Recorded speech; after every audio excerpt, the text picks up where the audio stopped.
Bonjour frères et sœurs et merci de votre fidélité. Lorsque nous entendons dans le livre du prophète Isaïe Dieu nous dire « Tu as du prix à mes yeux, tu as de la valeur et je t'aime », ce ne sont pas des paroles en l'air. C'est une promesse réelle, une vérité vivante. Et l'évangile de ce 4e dimanche de l'Avent nous en offre une magnifique illustration. Que découvrons-nous? Pour entrer dans notre histoire humaine et montrer à chaque être qu'il a du prix à ses yeux, Dieu s'adresse au cœur de deux jeunes croyants de Palestine, Marie et Joseph. Il confie à leur liberté le déploiement de son projet d'amour.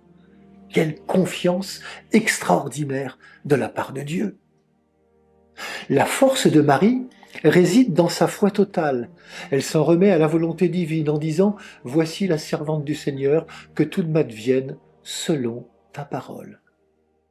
La force de Joseph se révèle dans son accueil docile du dessein de Dieu. Il fit ce que l'ange du Seigneur lui avait ordonné, il prit chez lui son épouse. Nous touchons ici le cœur même de la vie spirituelle. On devine le travail intérieur, peut-être même le combat de Marie et Joseph, passant de leur projet humain de mariage à l'accueil du projet divin. L'Esprit du Seigneur les conduit au plus profond d'eux-mêmes. Vous savez, là où se décide la liberté, la foi et la vocation. Dans cet espace intérieur, ils ont librement répondu oui, car devant Dieu, chacun demeure libre. Dieu n'impose jamais. Il appelle doucement, il parle au cœur et invite à dépasser nos peurs. Oui, frères et sœurs, soyez confiants. Grâce à leur foi et à leur confiance, Dieu peut accomplir son dessein, s'incarner, prendre chair de notre chair. Il confirme alors Joseph dans sa mission. Comme époux, il reçoit Marie, car celui qui a été conçu en elle vient de l'Esprit Saint. Comme père, il donne le nom à l'enfant, Jésus, le Seigneur sauve, parce que c'est lui qui sauvera son peuple de ses péchés.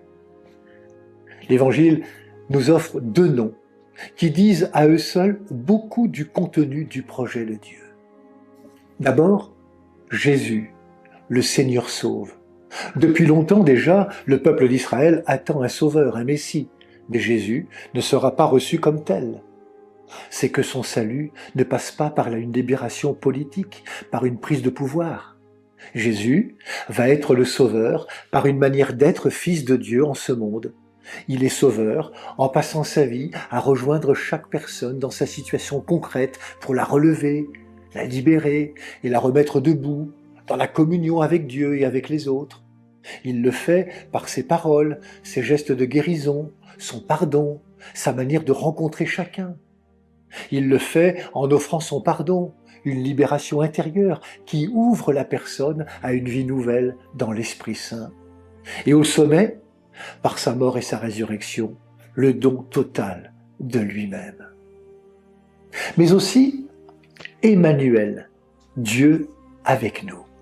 Notre Dieu n'est pas lointain, il se laisse rencontrer, il ne nous abandonne jamais. Fidèle, il demeure présent, même quand nous doutons. Il se tient aux côtés de l'homme pour que nous puissions, avec lui, transformer ce monde où tant de vies sont oubliées et laissées pour compte. Alors, frères et sœurs, gardons confiance. Dieu ne se sépare jamais de nous. Dès notre conception, il est là, présent, attentif. Dans nos doutes, nos blessures, nos déracinements, il reste l'Emmanuel, Dieu avec nous. Comme pour Marie et Joseph, il s'agit bien de laisser Dieu naître en nous pour qu'il puisse vivre en nous, car il veut que nous devenions pleinement humains en le laissant vivre en nous. N'ayons pas peur de vivre dans ce monde, Dieu nous y précède déjà et y agit avant nous. Soyons confiants. Bonne marche vers Noël à toutes et à tous, prenez bien soin de vous et des autres.